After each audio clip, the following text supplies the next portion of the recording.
It is a profit-driven system, not a patient outcome-driven system. And so that's all I'm trying to hammer home with patients. When you say, why don't you take insurance? Because insurance is the crux of the problem. You cannot operate in that ecosystem and provide quality care. You can't. Everything's controlled. Everything's dictated. It's terrible. And most people have no understanding or awareness of this. So there's no real push to fix this system. There's no real push to regulate and analyze all of these problems and what's the downstream effect of these problems. Yeah, and I even hear clinicians talk. A lot of clinicians don't know. Like, a lot of clinicians don't even know about pharmacy benefit managers. The only reason I know is because I've been in every aspect of this business, and then I would get into it and I go, oh God, that's why that was happening. Okay, now I get it. Now I get the magic trick. I understand what you're doing here, how you're moving and shifting profits and monetizing disease states. So think about this.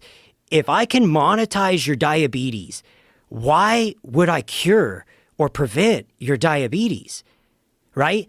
And I know if I'm a bigwig at United or Cigna, that you're going to switch jobs in 3 years, and by the time that diabetes leads to metabolic disease and a cascade effect that puts you in a hospital that costs me more money, you're somebody else's problem.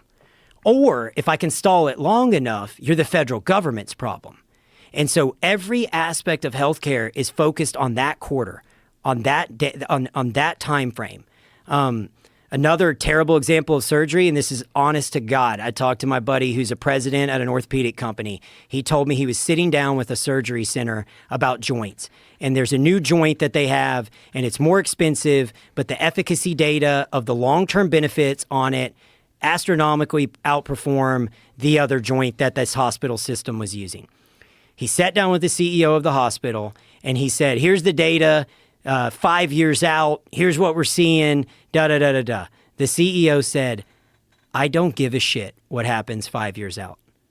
Swear to God, this is a call I had yesterday. He said he looked me in the eye, Brigham, and he said, if you told me that this joint will last at least 90 days and it's cheaper, that's all I care about. Oh, my